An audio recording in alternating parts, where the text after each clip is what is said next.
भय भय सबको होता है, चाहे वो पशु हो, पक्षी हो या मनुष्य। वास्तविकता में मनुष्य भय को अपने साथ लेके ही जन्म लेता है। तो इस भय से भय कैसा? यदि भय बुरा भाव होता तो क्या इसे हम अपने साथ लेके जन्म लेते हैं? वास्तविकता में भय हमें आगे बढ़ने के लिए प्रेरित करता है। अब देखिए, जीवन जाने का भय आपसे स्वयं की सुरक्षा करवाने का प्रयास करता है। अपमान का भय सदाचार की ओर बढ़ाता है। किसी प्रिय को खो देने का भय उसके लिए कर्तव्य पालन करने को प्रेरित करता है। किंतु यह भय बुरा तब हो जाता है जब आप इसे अपने ऊपर हावी हो जाने देते हैं, इसके लिए कुछ प्रयास नहीं कर पाते। इसलिए यदि इस भय को उपयोग में लाना है, आपको स्वयं इस भय के ऊपर हावी हो जाना होगा। तो तोड़ दीजिए भय की सीमाएं। अपनी आत्मा को छोड़ के किसी और के समक्ष सर मत झुकाइए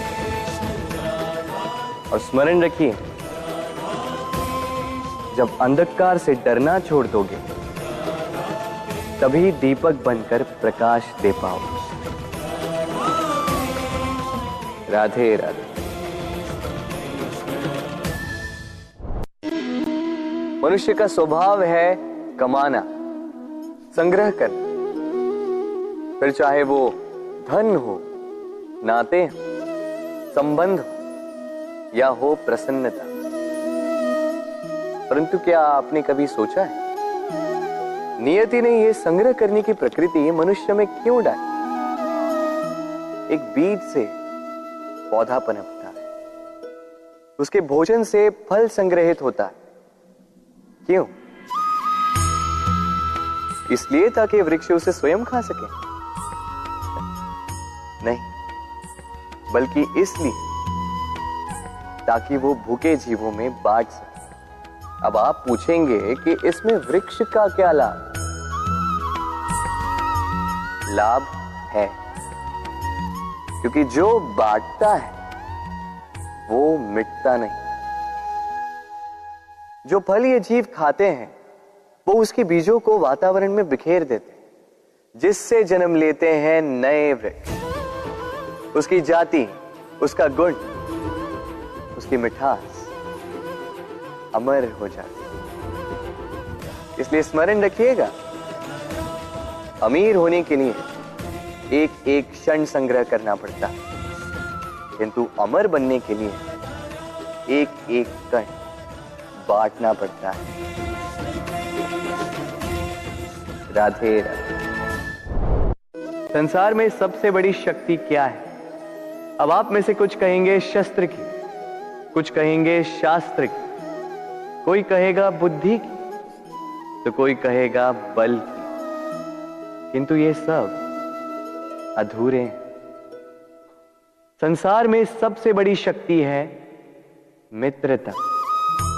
यदि सच्ची मित्रता प्राप्त हो जाए तो वही सबसे बड़ा धन है। जब आप कठिनाइयों में होंगे तो मित्रता शस्त्र बनकर सहायता करेगी। मार्ग भटक जाओगे तो मित्रता शास्त्र बनकर आपको राह दिखाएगी। षड्यंत्र में फंस जाओगे तो बुद्धि बनकर बाहर निकालेगी। अकेले हो जाओगे तो ममता बनकर साथ निभाएगी। तो यदि इस संसार में कुछ कमाना है तो धन नहीं, मित्रता कमाओ। और स्मरण रखिएगा,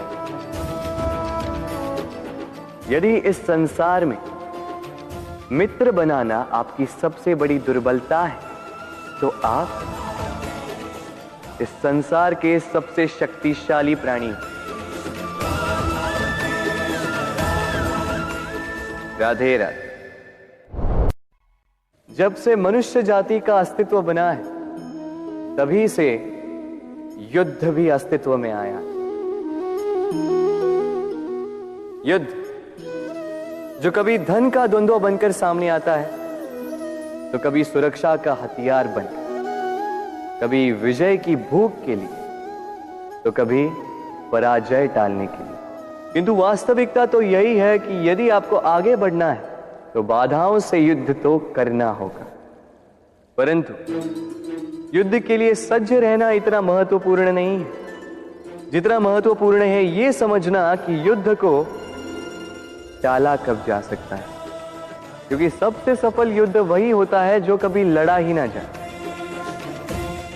आप युद्ध में विजय प्राप्त करके स्वयं का मान तो बढ़ा लो, किंतु अपना बल खो दो। इसलिए जहां तक हो सके युद्ध को टालो, इस शक्ति को संग्रहित रखो, ताकि जब ये युद्ध धर्म बन के सामने आए आप उससे पूरे बल के साथ लड़ सको। राधे राधे। मन बड़ी ही विचित्र कृति है ये मन। शरीर के किस अंग में बसता है कोई नहीं जानता, किंतु संपूर्ण शरीर इस मन की इच्छा साकार करने के लिए प्रयास करता रहता है। अब यदि मन कुछ खाने का करे तो व्यक्ति उसकी वनो उपवनों की इच्छा साकार करने का माध्यम ढूंढता रहता है।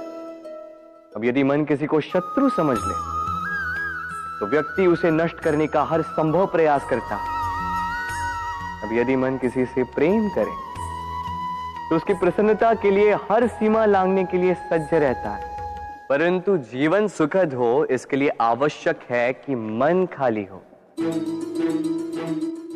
इस बांसुरी की भांति भीतर कुछ भी नहीं, न राग है न द्वेष, तभी तार छेड़ने पर स्वर निकलता है। इसी प्रकार मन को भी भावनाओं से मुक्त रखना आवश्यक है। स्मरण रखिए, मन में कुछ भर के जियोगे तो मन भर के जी नहीं पाओगे। राधे राधे।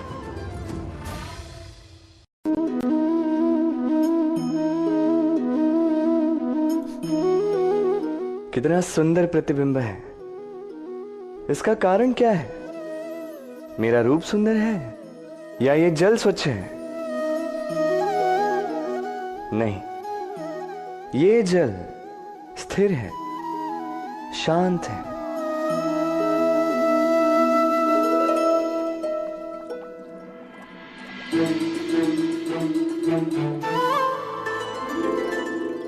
अंतर देख रहे हैं आप? वही जल है, वही रूप है, किंतु ये स्थिर नहीं है, शांत नहीं है, और इसी कारण मैं अपना प्रतिबिंब इसमें नहीं देख पा रहा हूं। क्रोध के साथ भी यही होता है।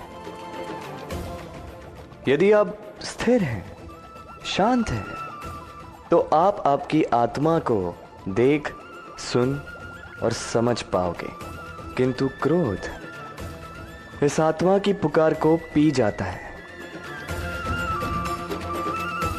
इसलिए अपने क्रोध पर वश रखें। कहीं ऐसा ना हो कि मूर्खता के कारण जन्मा ये क्रोध आपको पश्चाताप के अंत तक ले जाए। राधे राधे।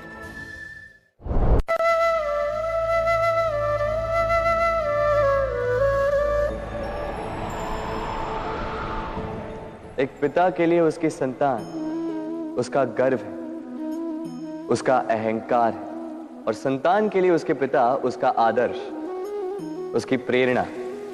बिना कहे पिता संतान की हर इच्छा समझ जाता है और उसे पूरी करने की चेष्टा करता है। दूसरी ओर संतान सदैव प्रयास करता है कि अपने माता पिता को गर्वित करता रहे, किंतु ये बंधन एक स्थान पे आके टूट जाता है।